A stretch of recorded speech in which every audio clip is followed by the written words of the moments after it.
The cold November wind howled through the canvas wagon cover the day Logan Vaughn rode past, and spotted the thin trail of smoke rising from behind the weathered vehicle, parked alongside the creek near Provo, Utah territory. He had been returning from selling cattle in Salt Lake City, when something about that solitary wagon made him pull his horse to a stop and stare across the frost-touched grass.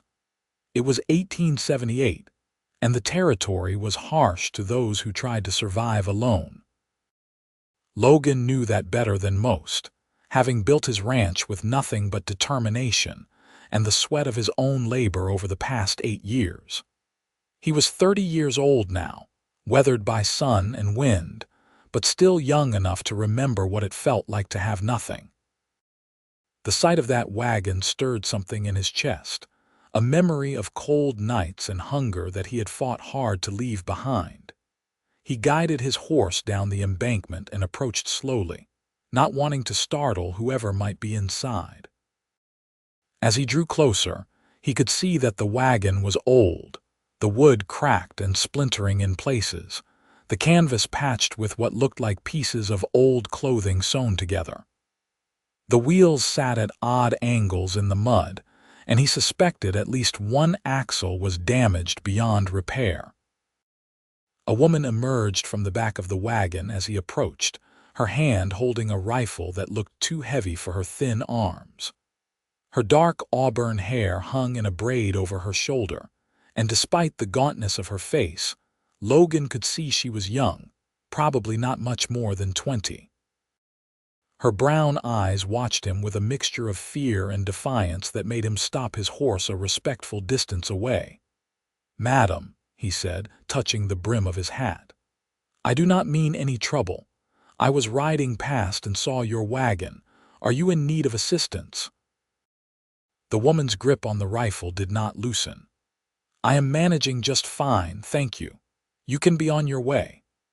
Logan glanced at the wagon, at the broken wheel he could now see clearly, at the thin smoke that suggested a fire barely large enough to warm hands, let alone cook a proper meal.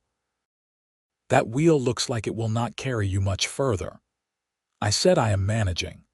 Her voice was steady, but he heard the exhaustion beneath it. He nodded slowly, considering his next words carefully. "My name is Logan Vaughn. I have a ranch about 5 miles northwest of here. I have been traveling for 3 days and could use some coffee before I head home. Would you mind if I made a fire here and rested my horse?" She studied him for a long moment, suspicion clear in her eyes. "You have your own fire to make." "That I do," he agreed. "But my mother raised me to be polite, and it seems wrong to make a fire so close to yours without asking permission." Something flickered across her face at the mention of his mother. The rifle lowered slightly. "Do what you want. It is not my land to permit or forbid."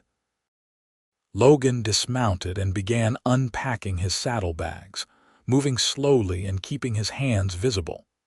He could feel her watching his every movement as he built up his fire and set his coffee pot to boil.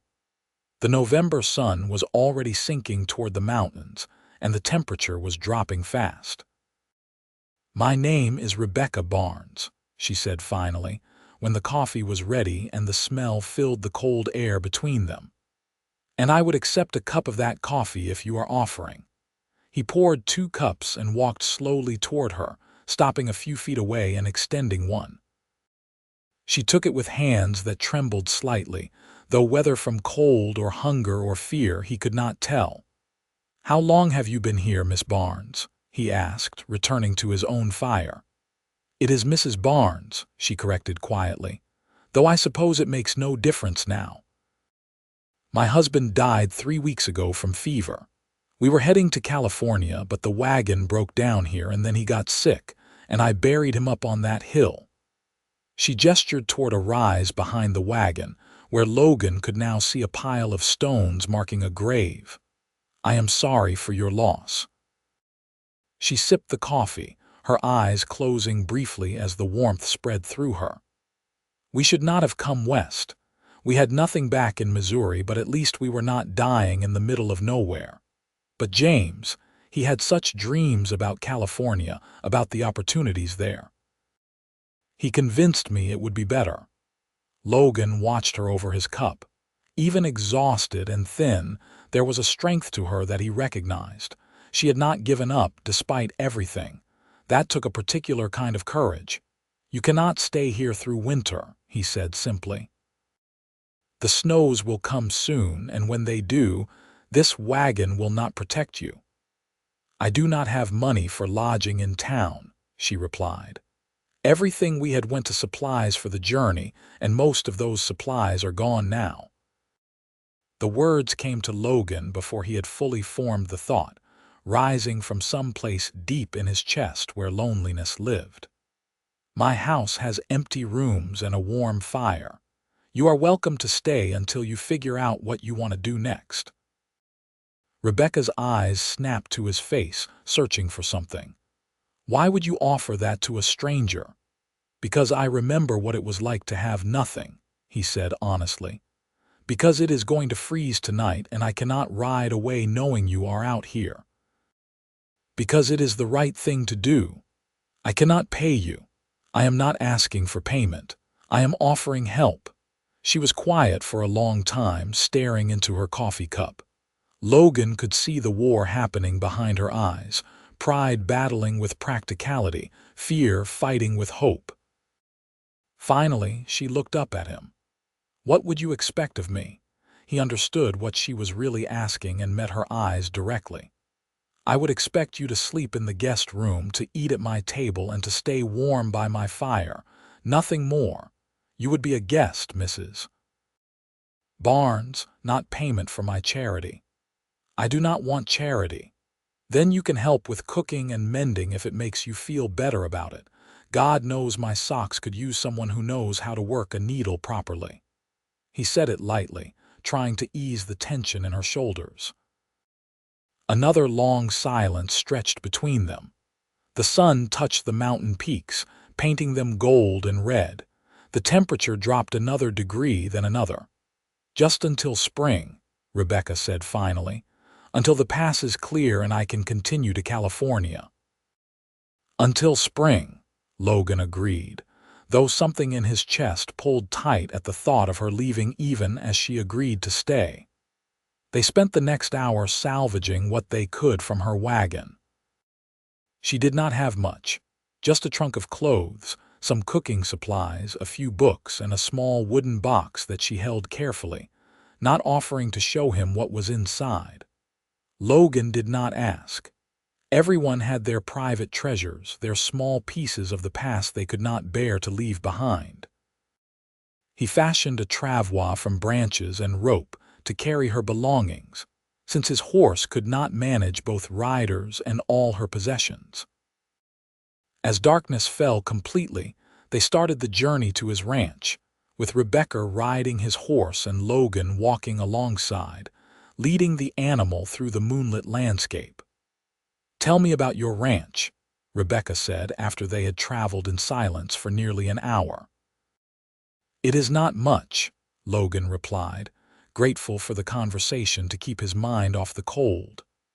200 acres, about 40 head of cattle right now, though I am hoping to double that next year. I have a house made of logs, 4 rooms, a good well, and a barn that is sturdier than the house if I am being honest." "You run it alone?" "I have a hired man, Thomas, who helps with the heavy work and stays in a cabin on the east side of the property. Good man, been with me for 3 years. Otherwise, yes, I run it alone. It must be hard work." "It is," he agreed, "but it is mine. No one can take it from me. After growing up with nothing, that means something." Rebecca was quiet, and Logan worried he had said too much, revealed too much of himself to this stranger. But then she spoke softly. "I understand that. James and we both grew up poor.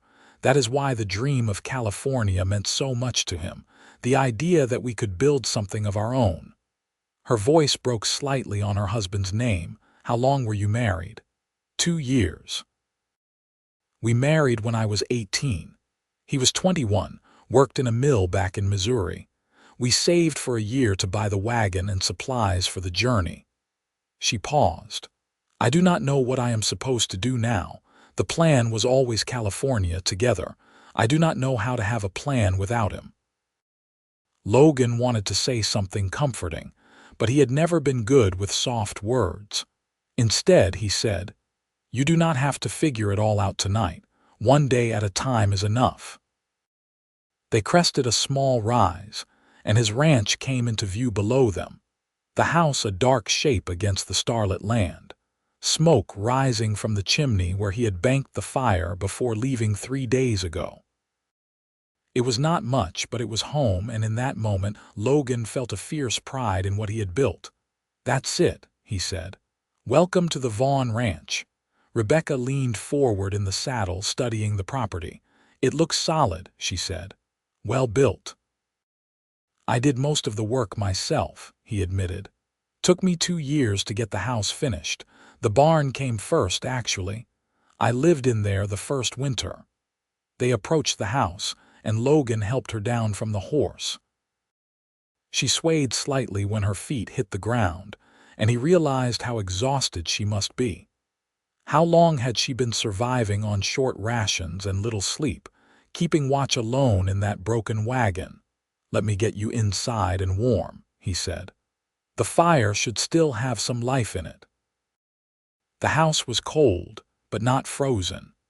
Logan stirred up the fire in the main room and got it blazing while Rebecca stood uncertainly near the door, still holding that small wooden box.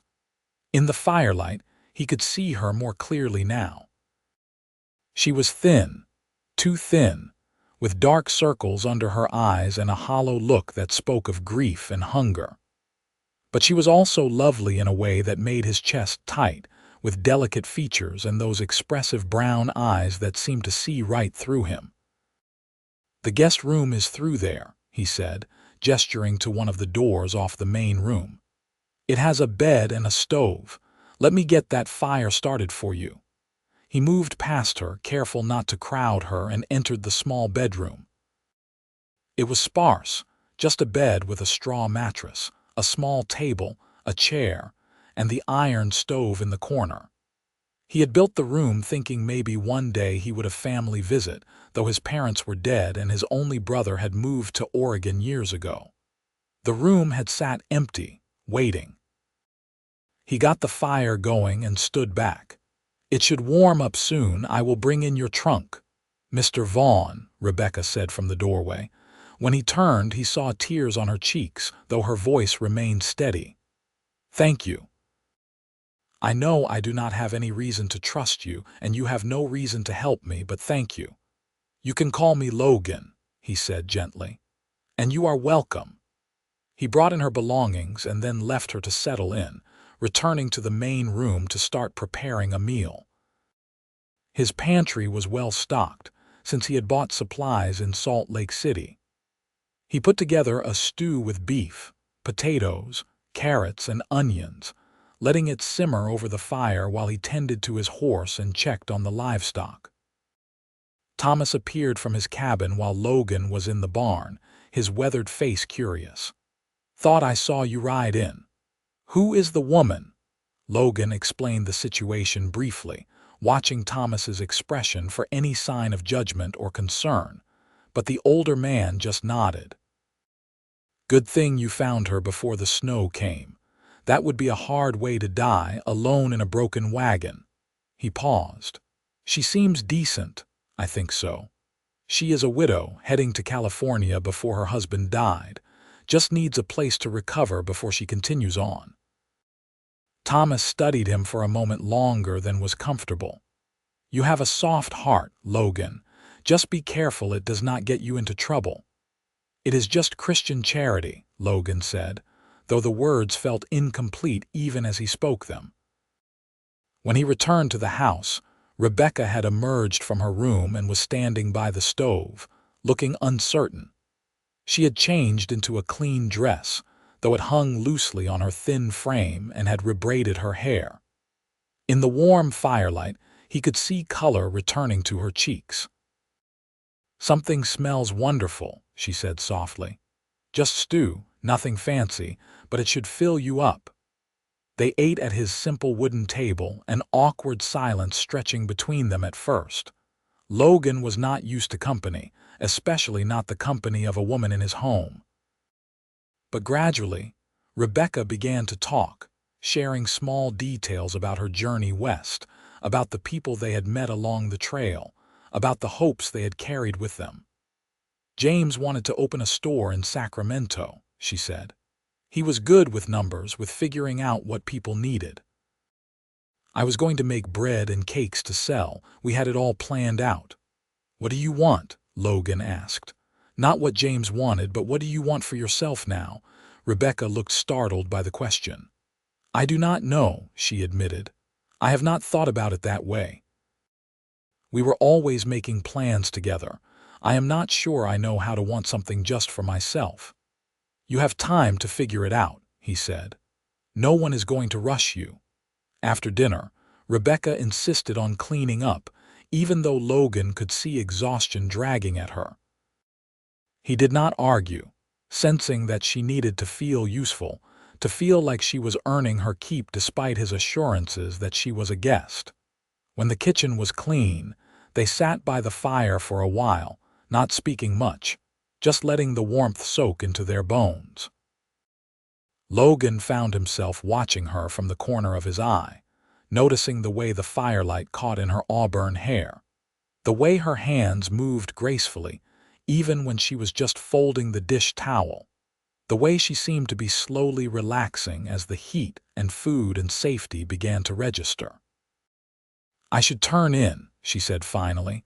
"I cannot remember the last time I slept in an actual bed." "Rest as long as you need," Logan told her. "There is no schedule here you need to follow." She stood and moved toward her room, then paused at the door. "Logan." When he looked up, she smiled slightly. "I am glad you rode past my wagon today." "So am I," he said honestly. After she closed the door, Logan sat by the fire for a long time, thinking about the strange turn his day had taken. He had left for Salt Lake City as a solitary rancher, content with his quiet life, and had returned with a woman in his guest room and something awakening in his chest that he had thought long buried.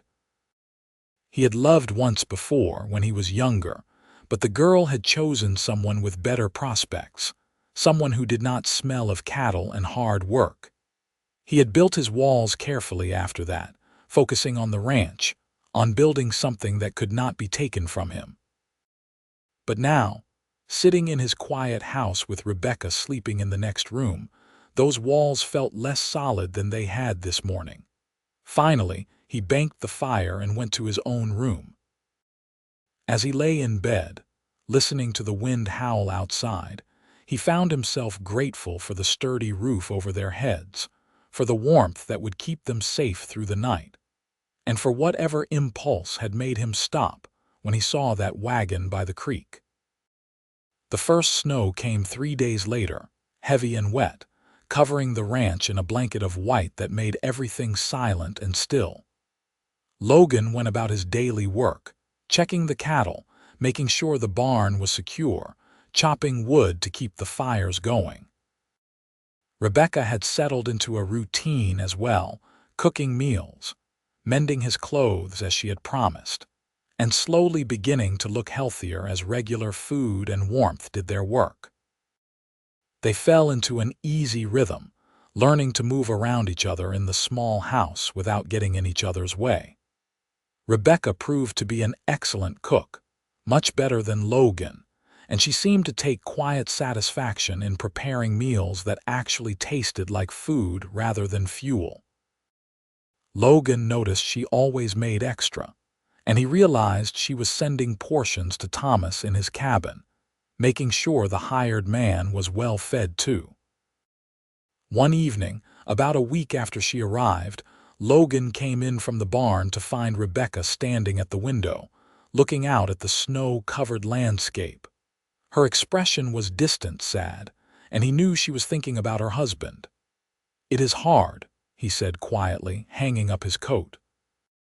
"The firsts. First snowfall without him, first Christmas coming up, they all hurt in their own way. She turned to him, surprised.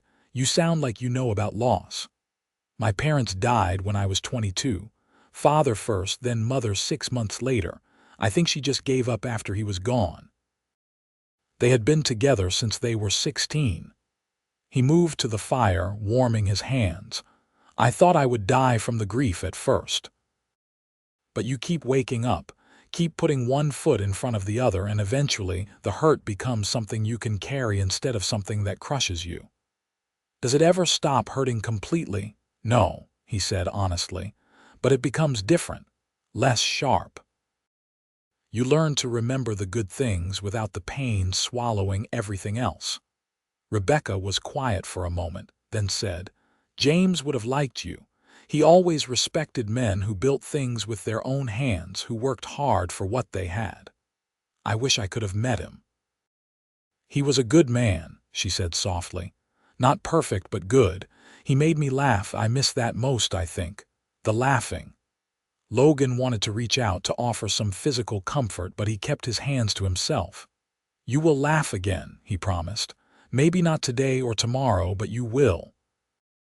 Christmas approached, and Logan found himself making a special trip to town to buy supplies. He told himself it was just his usual shopping, but he knew he was choosing things with Rebecca in mind. Canned peaches, because she had mentioned once that they were her favorite.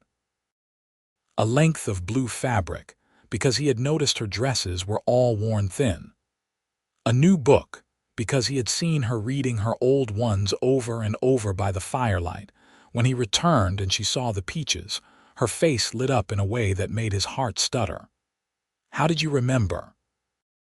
"You mentioned it," he said, trying to sound casual.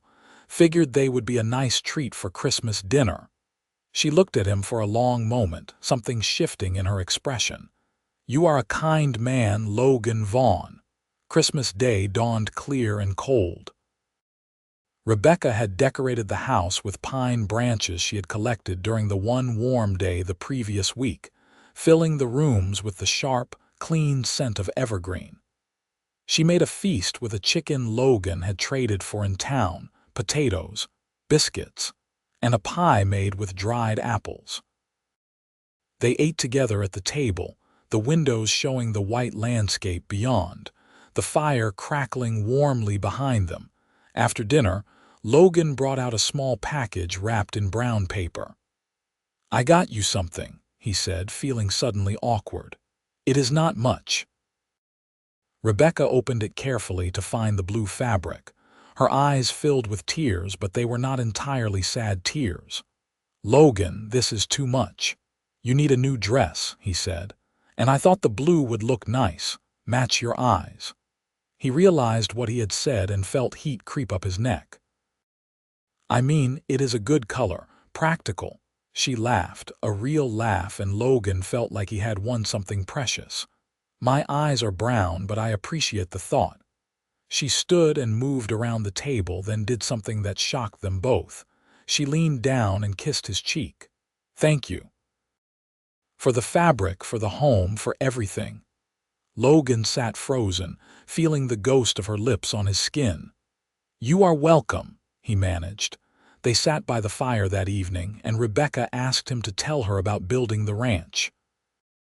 He found himself talking more than usual, telling her about the first harsh winter in the barn, about the struggles to keep the cattle alive, about the slow, satisfying process of building something from nothing. She listened with genuine interest, asking questions that showed she was really hearing him, not just being polite. "Why did you settle here?" she asked. "In Utah Territory. I was drifting after my parents died," he admitted. "Worked as a ranch hand in Colorado for a while, then Wyoming. I rode through here and something about the land spoke to me. It was like it said, stop running, build here, so I did." "Do you ever regret it? The isolation, the hard work?" He thought about it honestly. "Sometimes the loneliness is hard," he said, "but the work itself, no. I have never regretted that. There is something satisfying about looking at land and cattle and buildings and knowing your own hands made it happen. I can understand that, Rebecca said. James and we were never afraid of hard work. We just wanted the chance to build something of our own, to not spend our whole lives working to make someone else rich. You still can, Logan said. California, or wherever you decide to go. You are young and strong and smart. You can build whatever life you want. She looked at him strangely. What if I am not sure I want to go to California anymore? His heart kicked hard in his chest. What do you mean? I mean, maybe the dream was James's more than mine. I went along with it because I loved him and wanted to support his dreams. But now that I have to decide for myself, I am not sure California is what I want. She paused, staring into the fire. I do not know what I want. That is the truth of it. You do not have to know yet, Logan said, even though part of him wanted to beg her to stay. Spring is still months away. You have time. But as he said it, he realized how much he was already dreading spring, dreading the day she would pack her things and leave. In just a few weeks, Rebecca had become woven into the fabric of his daily life in a way that felt both natural and terrifying. The winter deepened, and life on the ranch fell into a comfortable rhythm. Rebecca made the house feel like a home in ways Logan had never managed on his own. There were curtains on the windows now, made from an old sheet she had found and dyed with coffee to make them a warm brown. There were always flowers in a jar on the table, even if they were just dried grasses and seed heads arranged prettily. The smell of baking bread filled the house more days than not, but it was more than the domestic touches that changed things. It was the conversation over breakfast, the way she laughed at his dry jokes, the companionable silence while he carved wood by the fire and she sewed in the evenings. It was the way she asked his opinion about things and actually listened to his answers. The way she seemed to genuinely care about his day, his worries, his hopes. Thomas commented on it one day when Logan was helping him repair fence line. "She is good for you," the older man said bluntly. "You smile more. The house looks lived in. You should think about asking her to stay permanent like." "She is a widow," Logan protested. "Barely been 4 months since her husband died. It would not be respectful." "I am not saying marry her tomorrow," Thomas said, "but you might let her know you would not mind if she stuck around. Give her something to think about besides California and whatever might have been." Logan did not answer, but the words settled into his mind and would not leave. In February, a warm spell broke the grip of winter for a few days. The snow melted in patches, and the world became mud and running water. Logan was checking on a pregnant cow in the barn when Rebecca appeared in the doorway, wrapped in one of his old coats that was far too big for her. "I wanted to see the ranch properly," she said. "I have been cooped up inside for so long. Will you show me around?" He did, walking her through the muddy property, pointing out the boundaries of his land, the plans he had for expanding the herd, the spot where he wanted to build a bigger barn someday. She listened attentively, asking intelligent questions about the cattle operation, about the markets in Salt Lake City, about the challenges of ranching in Utah Territory. They ended up on a small rise overlooking the whole property. The sun was setting, painting the mountains in shades of pink and gold. Rebecca stood quietly, looking at the view, and Logan watched her profile against the sunset sky. "It is beautiful here," she said softly. "I can see why you chose this place. It has a kind of peaceful strength to it." "It grows on you," he agreed. "The land has its own character, its own way of being. You learn to work with it instead of against it." She turned to face him, and something in her expression made his breath catch. "Logan, I need to tell you something." His heart started pounding. "What is it?" "I am not going to California." She said it quickly, as if afraid she would lose her courage. I have been thinking about it for weeks now, and I realized that California was never really my dream. It was James's dream, and I loved him, so I made it mine too. But now that I have to choose for myself, I want to stay here. Here, he repeated stupidly. In Provo, here on the ranch, if you will let me. She was blushing now, but she held his gaze. Not as a guest anymore. I want to earn my keep properly. I can cook and clean and mend, and I can learn to do more. I can help with the chickens and the garden when spring comes. I know it is a lot to ask to let me stay on permanently, but I will work hard, I promise. Logan stared at her, his mind racing. She wanted to stay, but as what? An employee. A housekeeper. His heart wanted more, so much more, but it was too soon. She was still grieving, still finding her footing. He could not press his feelings on her when she was vulnerable. You can stay, he said carefully, for as long as you want. But Rebecca, you do not need to earn your place here. You are not an employee or a servant. You are welcome in my home because I want you there. Then what would I be? She asked. I need to have some purpose, some role. I cannot just live on your charity forever. You are my friend, he said firmly.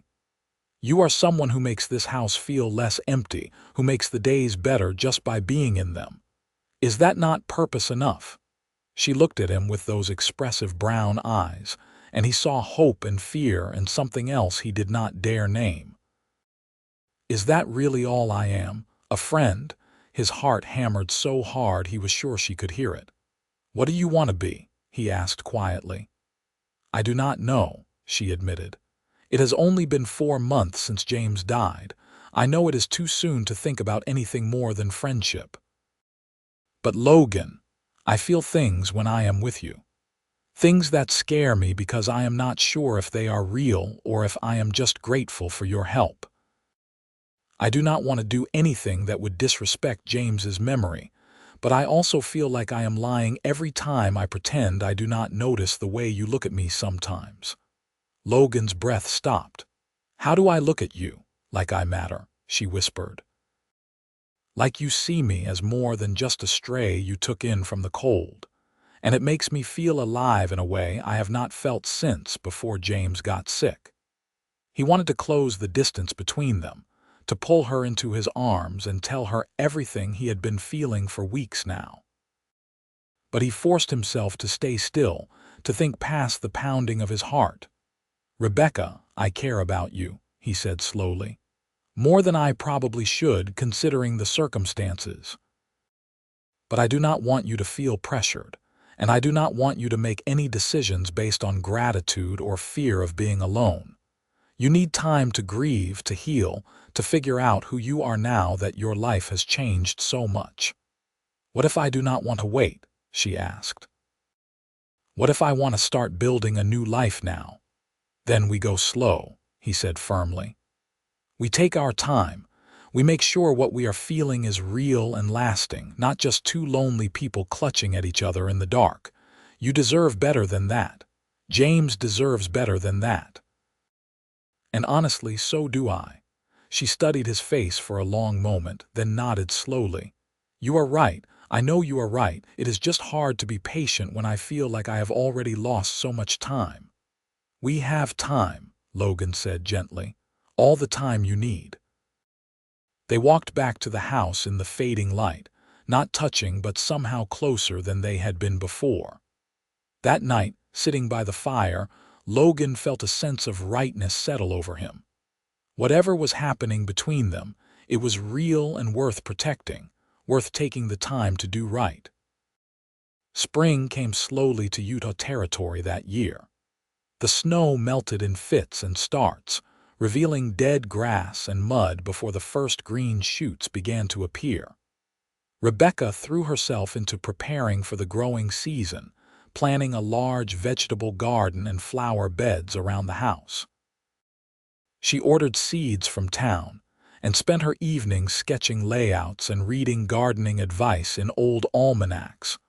Logan watched her come alive with the planning, her grief still present, but no longer crushing. She smiled more often now, laughed at Thomas's terrible jokes, and sang while she worked in the kitchen. She was healing, he could see it, and he was grateful to be part of that process, even if it meant holding his own feelings in check. They talked more now, sharing stories of their pasts, their dreams for the future. Rebecca told him about growing up in a tiny house with 4 siblings, about learning to make something out of nothing, about the day she met James at a church social and knew he was going to be important in her life. "I loved him," she said one evening. "I want you to know that. What I felt for James was real and good." "I know," Logan said. "I would never doubt that. But I also know now that there are different kinds of love," she continued.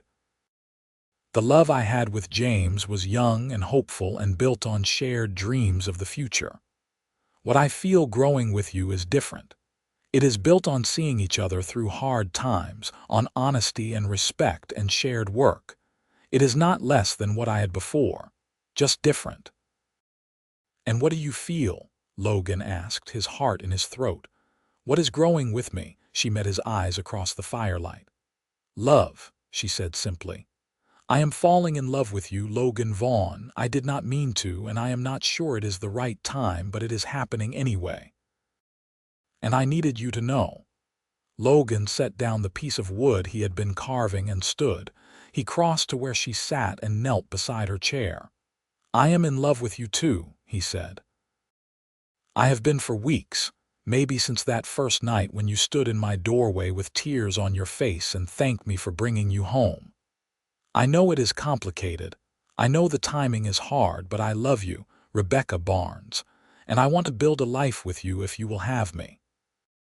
She reached out and cupped his face with her hand. "I want that too, but I need more time. Not because I doubt my feelings, but because I need to know that I am choosing you for the right reasons, that I am not just running from grief into your arms." "Take all the time you need," he said, turning his head to kiss her palm. "I am not going anywhere." But he did allow himself to take her hand in his as they sat by the fire that night. And when she leaned her head on his shoulder, he wrapped his arm around her and held her close, feeling like something broken inside him was finally beginning to heal. The garden went in during April, with Logan and Thomas helping to break the ground and build raised beds. Rebecca worked alongside them, her hands in the earth, her face flushed with exertion and happiness. They planted potatoes and carrots, beans and squash, lettuce and onions. Around the house, Rebecca planted flower seeds, telling Logan she wanted to see color and beauty every time she looked out the windows. "My mother always said a house without flowers was not a home," she explained. "She kept a garden even during the hardest times, even when we barely had food. She said beauty was important, that it fed something in the soul that bread could not reach." "She sounds like a wise woman," Logan said. "She was," Rebecca agreed. "She died when I was 16. I think about her a lot lately. I think she would have liked you." In May, they went to town together for supplies. It was the first time they had been to Provo since Rebecca arrived, and Logan noticed the curious looks they received. He knew people were wondering about the woman living at his ranch, knew there would be talk. But when he offered Rebecca his arm as they walked down the main street, she took it without hesitation, her head held high. They ran into the pastor, Reverend Matthews, a kind man who had been helpful when Logan first settled in the territory. "Logan, good to see you," the pastor said warmly. "And who is this?" "This is Mrs. Rebecca Barnes," Logan said. "She has been staying at my ranch since last November." The pastor's eyebrows rose slightly, but his expression remained kind. "Welcome, Mrs. Barnes. I hope you are finding our territory hospitable." "Very much so," Rebecca said. "Thanks to Logan's generosity." After they moved on, Logan said quietly, "People will talk. I do not want to damage your reputation." "Let them talk," Rebecca said firmly. "I know the truth of our situation, and so do you. Anyone else's opinion does not matter." But Logan could see the tension in her shoulders, could tell the curious looks bothered her more than she was letting on. That night, after they returned to the ranch, he brought up something he had been thinking about for weeks. "Rebecca, I have a proposal for you." She looked up from the mending in her lap. "What kind of proposal?" "The permanent kind," he said, his heart pounding. "I want to marry you. Not right now, not even this year if you are not ready. But I want you to know that my intentions are honorable, that I am committed to building a life with you. If people are going to talk, I want them to at least know that we are courting properly, with the intention of marriage." Rebecca set down her mending carefully. "Are you proposing because you want to, or because you are worried about what people in town will say?" "I am proposing because I love you," Logan said firmly. "Because I want to wake up next to you every morning for the rest of my life. Because I want to build this ranch with you, raise children with you if we are blessed that way, and grow old watching sunsets from that hill where you told me you wanted to stay. The timing could be better, I know that, but my feelings could not be more certain." "I love you too," Rebecca said, her eyes shining. "But Logan, it has only been 6 months since James died. 6 months since I buried him on that hill by the creek. What kind of wife would I be if I married someone else so soon?" "You would be a woman who has grieved her loss and is ready to live again," Logan said gently. "There is no right timeline for grief, Rebecca. Some people mourn for years. Others find new love quickly. Neither way is wrong. Only you can know what is right for your heart." She stood and crossed to him, taking his hands in hers. "I want to say yes. Every part of me wants to say yes, but I need a little more time. Not because I doubt you or us, but because I need to make peace with my past before I can fully commit to our future." "How much time?" Logan asked. "Let me visit James's grave," she said. "Let me say a proper goodbye, and then, if you still want me, ask me again." "I will still want you," Logan promised, "but I can wait." They rode out to the creek on a warm day in early June. Logan had fixed up Rebecca's wagon in his spare time, and he hitched it to his horse now so they could bring James's headstone, which Rebecca had commissioned from a stonecutter in Salt Lake City. It was simple but well made, with James's name and dates carved clearly into the granite, along with the words "beloved husband, dreamer of dreams." Logan helped Rebecca carry the stone to the grave and set it in place. Then he stepped back, giving her privacy for her conversation with the husband she had lost. He watched from a distance as she knelt by the grave, her lips moving in words he could not hear. She stayed there for a long time, sometimes crying, sometimes sitting peacefully, sometimes just staring at the mountains beyond. Logan waited patiently, knowing this was important, knowing she needed this closure to move forward. Finally, Rebecca stood and walked back to him. Her eyes were red from crying, but her expression was peaceful. "I told him about you," she said. "About us. I told him I would always love him, always remember him, but that I had found someone new who made me want to live again. And I think, wherever he is, he would understand. James loved life so much. He would not want me to stop living just because he could not be here anymore." Logan pulled her into his arms, holding her as she cried one last time for the man she had lost. When she finally pulled back, she looked up at him with clear eyes. "Ask me again," she said. He understood what she meant. There, on the hill overlooking the creek where he had first found her, Logan took both her hands in his. "Rebecca Barnes, I love you with everything I have. Will you marry me? Will you be my wife, my partner, my reason for building something beautiful in this rough land?" "Yes," she said, smiling through her tears. "Yes, I will marry you, Logan Vaughn. I will build a life with you, and I will love you with all that I am." He kissed her then, their first real kiss, and it felt like a promise and a beginning all at once. The sun was warm on their faces, the grass green beneath their feet, and the future stretched out before them full of possibility. They were married in July, in a simple ceremony at the church in Provo.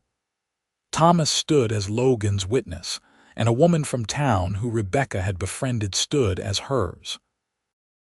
Reverend Matthews performed the ceremony, his words about love and commitment, and the building of a new life together resonating deeply with both of them. Rebecca wore a dress she had made herself from the blue fabric Logan had given her at Christmas, altered to fit her properly now that she had regained weight and health. She had wildflowers in her hair from her garden, and she had never looked more beautiful to Logan than she did standing in that church, promising to love him for the rest of her life. After the ceremony, they had a small celebration at the ranch. Thomas had arranged for some of the neighboring ranchers and their families to come, and the house was full of laughter and music and good food. Rebecca glowed with happiness, moving among the guests with natural grace, and Logan felt a fierce pride that she had chosen him, that she was his wife now. That night, after everyone had left and they were finally alone, Logan carried Rebecca over the threshold of what was now truly their home. She laughed at the traditional gesture, but he saw the emotion in her eyes as he set her down gently. "Welcome home, Mrs. Vaughn," he said. "I have been home for months," she said, smiling, "but now it is official." They stood in the main room, suddenly shy with each other despite all the months of growing intimacy. Logan reached out and gently pulled the flowers from Rebecca's hair, setting them carefully on the table. "I love you," he said simply. "I will spend the rest of my life trying to make you happy." "You already make me happy," she replied, "just by being you, just by seeing me, really seeing me and giving me a place to belong." He kissed her then, deeply and thoroughly, and they made their way to his bedroom, which was now their bedroom. They made love slowly and tenderly, learning each other's bodies, whispering words of love and promise in the darkness. And later, lying wrapped in each other's arms, Logan thought about the strange journey that had brought them to this moment. If he had not ridden past that wagon on that cold November day, if he had not stopped, if he had not offered his home to a desperate stranger, his life would be so much emptier. But he had stopped and she had stayed, and now they had this. A love built on honesty and respect, on shared work and mutual support, on the kind of deep connection that only came from truly knowing another person. "What are you thinking about?" Rebecca asked sleepily. "How lucky I am," he said. "How grateful I am that your wagon broke down near my property," she laughed softly. "That is a strange thing to be grateful for." "Maybe," he agreed, "but it brought you to me. I will be grateful for that for the rest of my life." The first years of their marriage were hard work but deeply satisfying. They expanded the ranch together, with Rebecca proving to have a sharp head for business and a way with the animals that surprised everyone, including herself. She started raising chickens in earnest, then added ducks and geese. Her eggs became popular in Provo, and she began making a small income that she insisted on contributing to the ranch's expenses. The garden flourished under her care, providing more vegetables than they could use. Rebecca started selling the surplus in town, along with preserves and pickles she made from the harvest. She developed a reputation for quality, and people began seeking out her products specifically. Logan watched her blossom with pride and love. This was a different woman from the thin, frightened widow he had found in that wagon. This Rebecca was confident and capable, a full partner in building their life together. They made decisions jointly about the ranch, discussed plans for the future over breakfast, and worked side by side in a companionship that deepened with every passing season. In the spring of their second year of marriage, Rebecca told Logan she was pregnant. They had been hoping for this news, and Logan felt a joy so intense it frightened him. He became almost comically overprotective, insisting Rebecca rest more, worrying about every twinge and discomfort. "Logan, I am not made of glass," she told him, laughing at his concern. "Women have been having babies forever. I am healthy and strong. I will be fine." "I know," he said, "but you are my whole world. If anything happened to you, I do not know what I would do." She softened at that, taking his hand and placing it on her still flat stomach. "Nothing is going to happen to me. I am going to have this baby, and we are going to raise him or her together, and we are going to be deliriously happy. Trust me." He did trust her. But still, he worried. The pregnancy progressed normally through the summer and into the fall.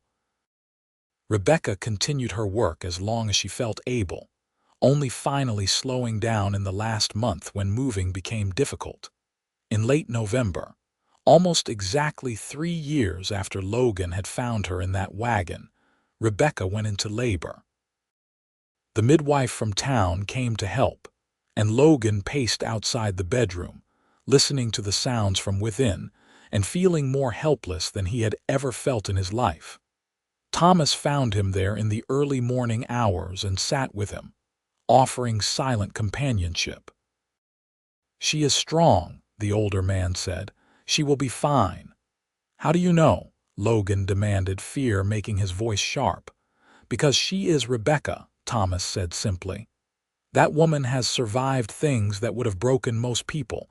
She will survive this too."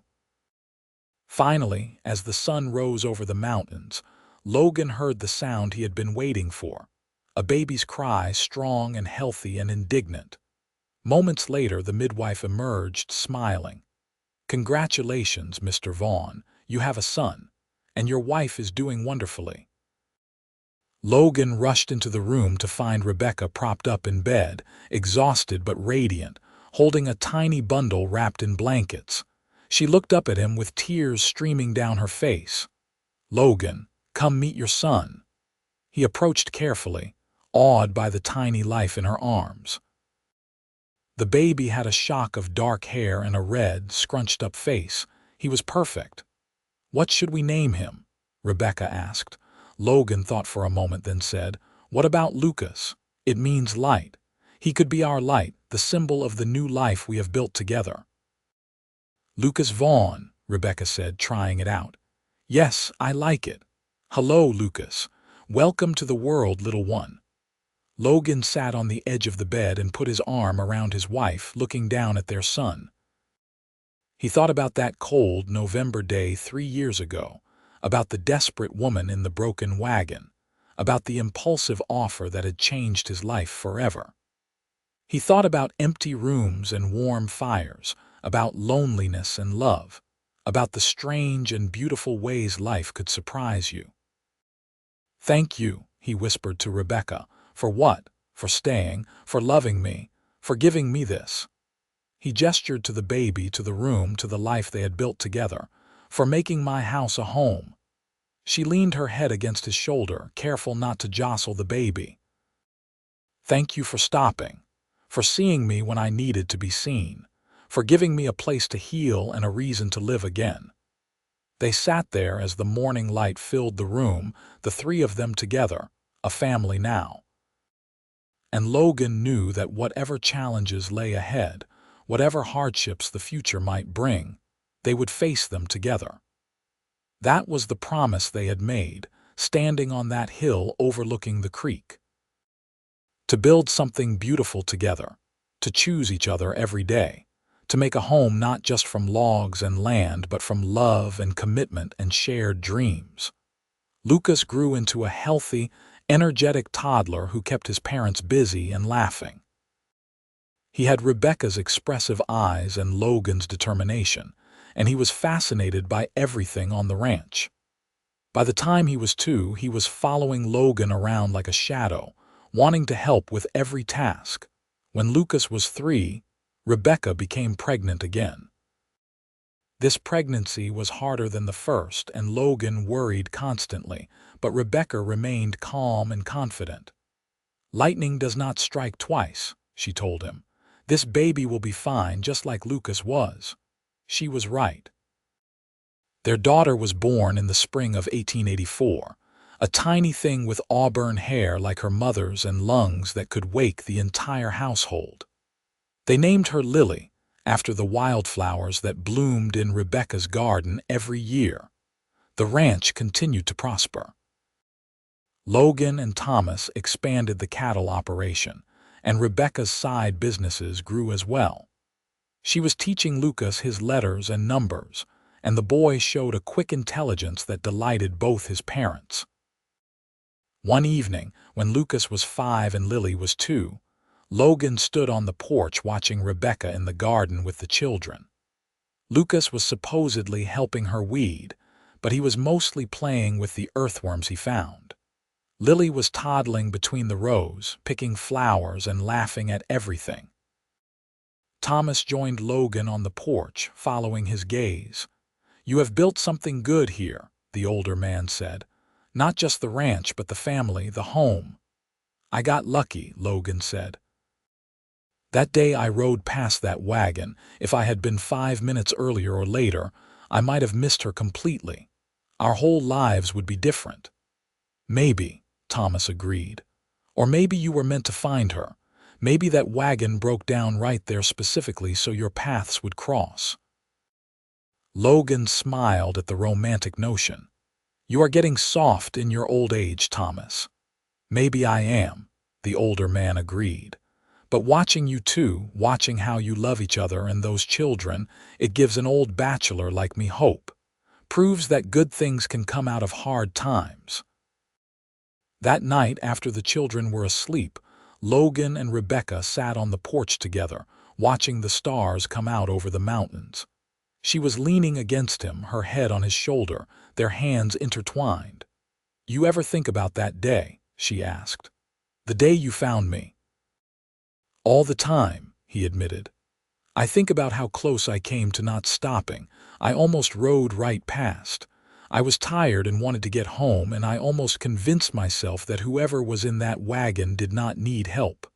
What made you stop? Honestly, I do not know.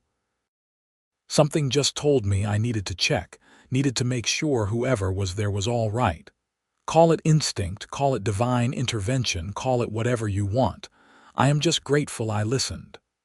"So am I," Rebecca said softly. "I was so scared that day. I had been alone for 3 weeks, running out of food, freezing at night. I knew I was not going to survive much longer. And then you appeared, this tall cowboy on a horse, offering me warmth and safety and a place to belong. You saved my life, Logan. You saved mine too," he said. "I was alive, but I was not really living. Just going through the motions, building the ranch but not building a life. You showed me the difference. You showed me what it meant to have someone to share everything with, someone who made the hard days easier and the good days better. You made me whole, Rebecca." She turned to kiss him, soft and sweet. "We saved each other," she said. "That is how the best love stories work." The years continued to pass in a blur of seasons and growth. Lucas started school in town, making the ride with Logan 3 days a week, and studying at home the other days under Rebecca's patient instruction. Lily grew into a spirited little girl who was fearless around the animals and determined to keep up with her older brother in everything. When Lucas was 10, Rebecca gave birth to another son, whom they named Samuel. The birth was easy, and Samuel proved to be a calm, observant baby who rarely cried and seemed content to watch the world around him with serious, dark eyes. Thomas passed away peacefully in his sleep the winter Samuel turned 2. Logan grieved the loss of his friend and mentor, the man who had been with him almost since the beginning of the ranch. They buried him on the hill overlooking the property, with a view of the mountains he had loved.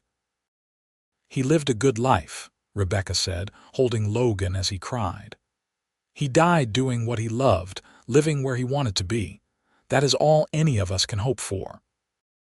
Logan hired a new ranch hand, a young man named Peter who reminded him a bit of himself at that age, hungry to learn and eager to work hard.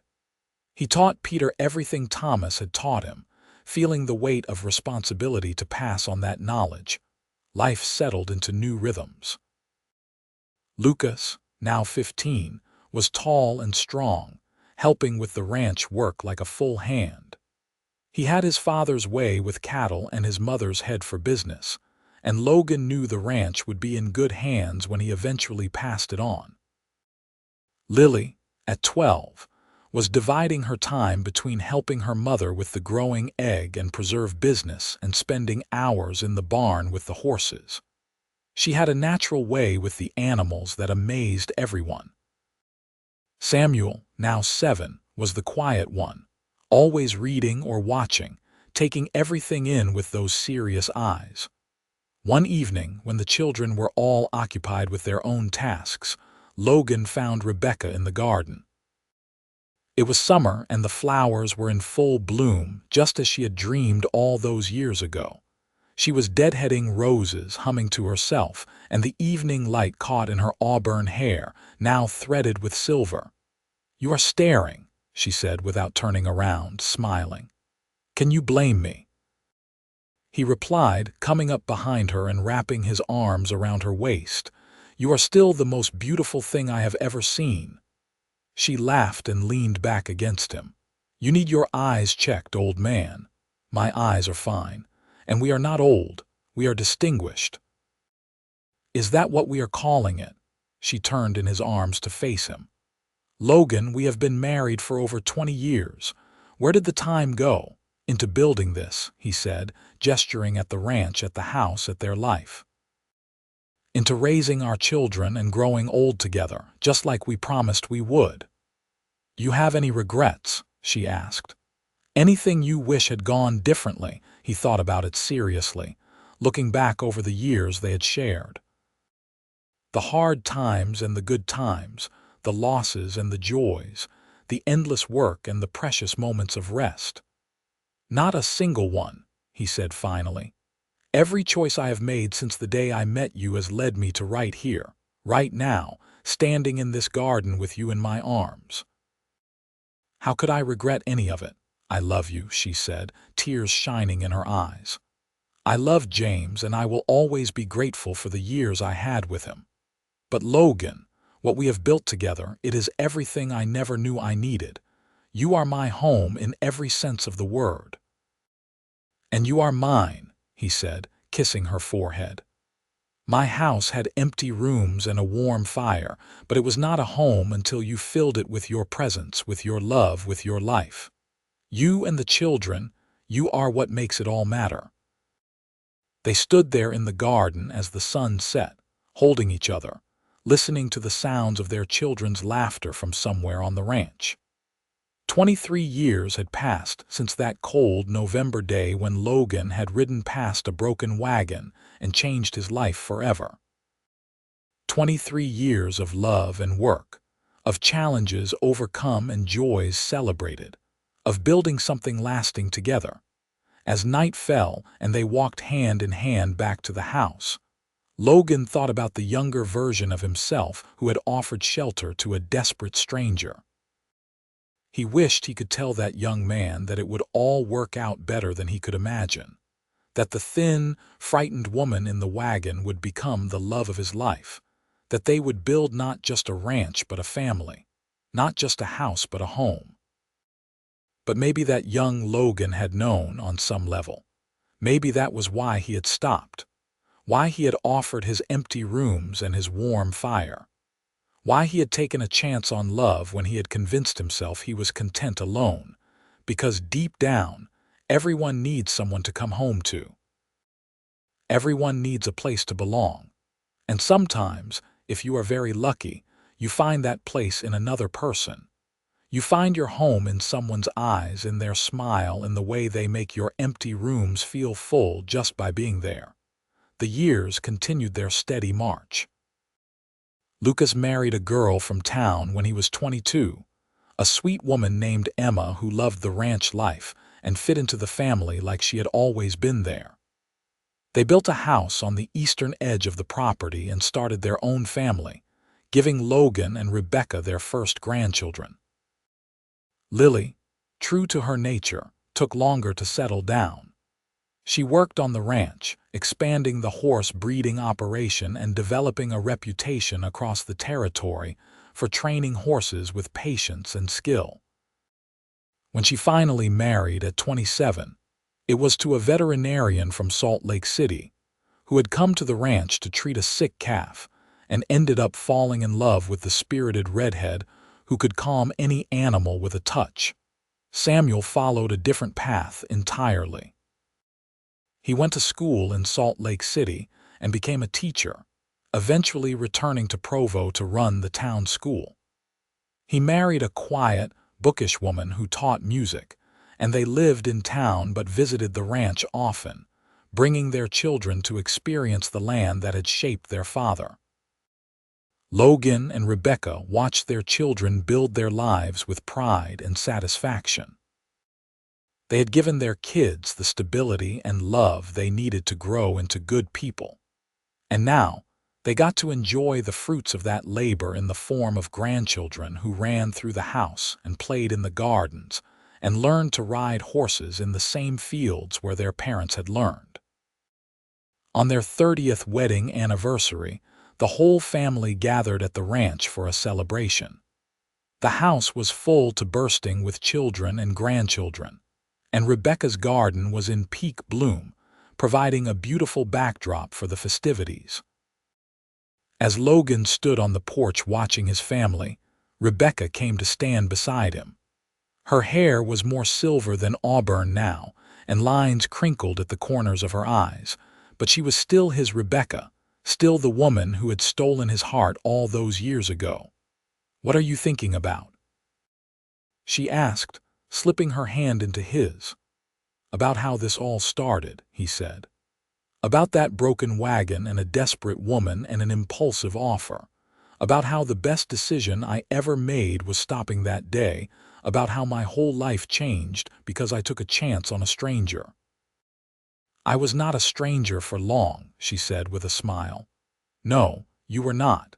You became my whole world so fast it scared me." "It scared me too," she admitted. "I felt so guilty at first for falling in love again when James had not been gone very long. I kept thinking I was betraying his memory. But over time, I realized that love does not diminish love. The love I had for James does not make what I feel for you less real, and loving you does not mean I did not love him. The heart is bigger than we think, capable of holding more than we imagine." "He would be proud of you," Logan said. "Of the life you have built, the children you have raised, the business you have created. You have done everything he dreamed of and more. You just did it in a different place with a different partner." "I think he would be proud of both of us," Rebecca said. "For having the courage to find love again after loss. For building something good out of pain and hardship. For proving that, even when life does not go according to plan, beautiful things can still grow." They watched their grandchildren playing in the yard, their children talking and laughing together, the setting sun painting everything in shades of gold. This was the legacy they had built together, not just land and cattle and buildings, but people, relationships, love that would carry on long after they were gone. That night, after everyone had left or gone to bed, Logan and Rebecca sat on the porch as they had done countless times over the years. The stars were brilliant overhead, and the air was sweet with the scent of Rebecca's flowers. "I have been thinking," Rebecca said, "about that wagon by the creek." "What about it?" "I want to go see it. I know it has probably fallen apart by now, but I want to see the place where our story began." The next day they rode out to the creek.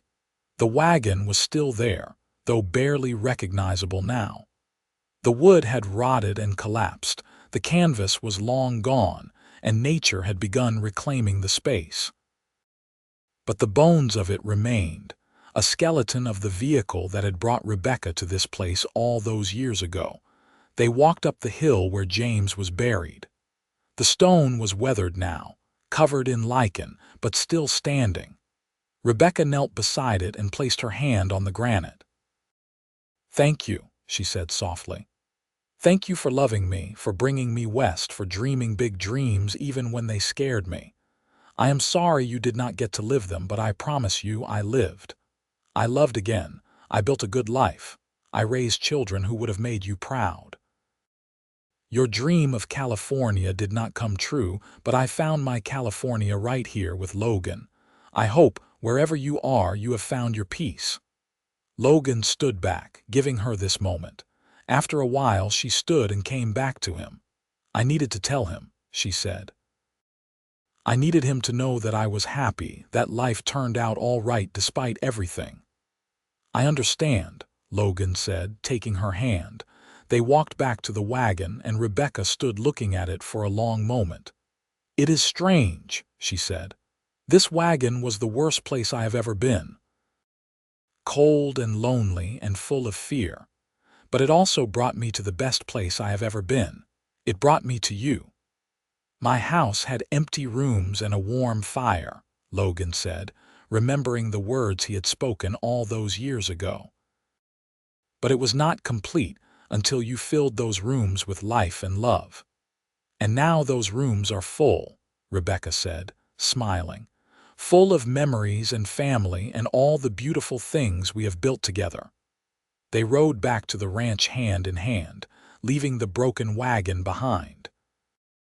It had served its purpose, carrying Rebecca to the place where she needed to be, to the man who would love her and build a life with her, to the home she had not known she was searching for. As they grew older, Logan and Rebecca settled into the gentle rhythms of grandparenthood and semi-retirement.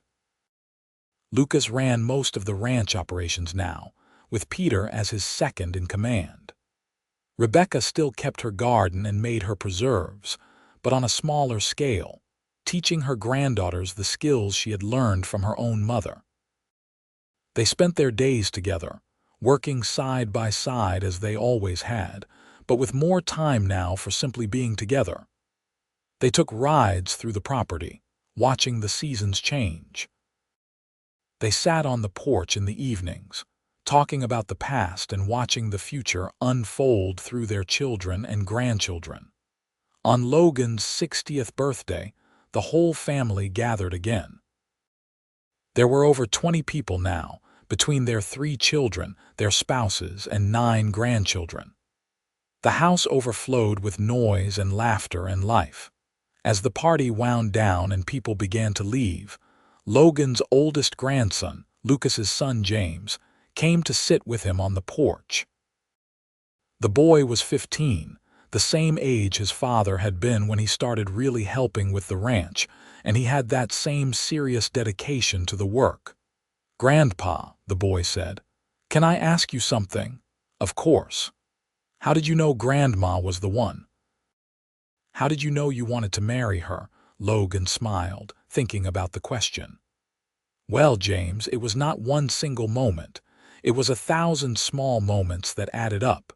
It was the way she never gave up, even when things were hardest. It was the way she made our house feel like a home just by being in it. It was the way she saw me, really saw me, and chose me anyway. It was waking up every morning and thinking that I wanted to wake up next to her for the rest of my life. But how did you know she would say yes?" "I did not," Logan admitted. "She had lost her first husband not long before we met. I knew the timing was not ideal. I knew she was still grieving. But I also knew that what we had was real and special, and that if I did not ask, I would regret it forever. Sometimes in life, James, you have to take a chance on love. You have to risk your heart to find happiness." The boy nodded thoughtfully. "There is a girl at school," he admitted. "I like her, but I am scared to tell her." "Then tell her," Logan said. "The worst thing that can happen is she says no. But if she says yes, you could have something really special. Do not let fear keep you from joy, James. I almost did that, and I would have missed out on the best years of my life." The boy smiled and headed back inside. Rebecca emerged a moment later and took his place on the bench beside Logan. "What was that about?" she asked. "Just giving some advice about love," Logan said, putting his arm around her shoulders. Apparently, we are the family experts now, she laughed. After 35 years, I suppose we have earned that title. They sat in comfortable silence, watching the last of the sunlight fade from the mountains. Logan thought about all the years they had shared, all the moments that had brought them to this point. The struggles and the triumphs, the losses and the gains, the endless work and the precious rest. "You remember what you said to me that first day?" Rebecca asked suddenly. "When you found me by the creek." "I said a lot of things that day. You said my house has empty rooms and a warm fire. You said it so simply, like you were just offering basic shelter. But Logan, you were offering so much more than that. You were offering hope and safety and a new beginning. You were offering me my life back." "I did not know that is what I was doing," he admitted. "I just knew I could not leave you there, could not ride away knowing you were suffering when I had the means to help." "That is what made it so special," Rebecca said. "You helped because it was the right thing to do, not because you expected anything in return. You gave freely, with an open heart. That is who you are, Logan Vaughn. That is why I fell in love with you. I fell in love with you because you are strong and resilient and beautiful," Logan said. "Because you turned pain into strength, because you built something new instead of giving up, because you loved me even when I did not think I deserved to be loved." "We saved each other," Rebecca said, echoing words she had spoken years before. "That is the truth of it. You saved me from freezing in that wagon, and I saved you from living half a life in an empty house. We made each other whole." As the stars came out overhead, they sat together, two people who had found each other against all odds and built a life that surpassed anything either of them could have imagined. The empty rooms were full now, filled with love and family and memories. The warm fire still burned, tended carefully over the decades, never allowed to go out. They were old now, their bodies slowing down, their hair gone gray. But the love between them burned as bright as ever, maybe brighter, tempered and strengthened by all the years they had weathered together. "I would do it all again," Logan said softly. "Every hard day, every struggle, every moment of doubt and fear. I would do it all again just to end up here right now with you." "So would I," Rebecca agreed. "Every moment has been worth it because every moment brought us here." They went inside together, leaving the porch to the night and the stars. Their house was quiet now, with everyone gone home, but it was not empty. It would never be empty again, because they had filled it with something that could not be taken away or worn down by time. They had filled it with love. Logan Vaughn lived to be 73 years old. He died peacefully in his sleep on a cold January morning with Rebecca holding his hand. His last words to her were, "Thank you for saying yes." Rebecca lived another 5 years after Logan passed. She stayed on the ranch, surrounded by her children and grandchildren, tending her gardens until her body could no longer manage the work. She spoke often of Logan, keeping his memory alive with stories about his kindness, his quiet strength, his unwavering love. When she died at 78, it was in the house Logan had built, in the bed they had shared for so many years. Her last words were to Lucas, who sat with her at the end. "Your father saved my life," she told him. "But more than that, he gave me a reason to want to live. He took a broken woman from a broken wagon and showed her that life could be beautiful again. He filled my empty rooms with love." They buried her next to Logan on the hill overlooking the ranch, the place they had both loved. The stone was simple, just their names and dates, and below that, a single line. Together they built a home. The ranch stayed in the family for generations, each child adding their own chapter to the story Logan and Rebecca had started. The house was expanded and updated, but the original 4 rooms remained at its heart, preserved as a reminder of where it all began. And sometimes, when the family gathered for holidays or celebrations, someone would tell the story of how it all started. How a rancher rode past a broken wagon one cold November day and could not bring himself to keep riding. How he stopped and offered shelter to a desperate stranger. How he said, "My house has empty rooms and a warm fire," and changed both their lives forever. It became a family legend, the kind of story that got better with each telling. But at its heart, it remained simple and true. A story about loss and hope, about kindness and love, about two people who found each other when they both needed finding and built something beautiful together. The broken wagon by the creek was long gone, reclaimed by the earth. James's grave stood alone on its hill, a quiet marker of a life cut short and dreams unfulfilled.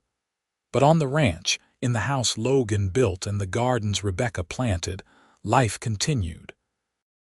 Children were born, grew up, and had children of their own. The cattle grazed on the same land.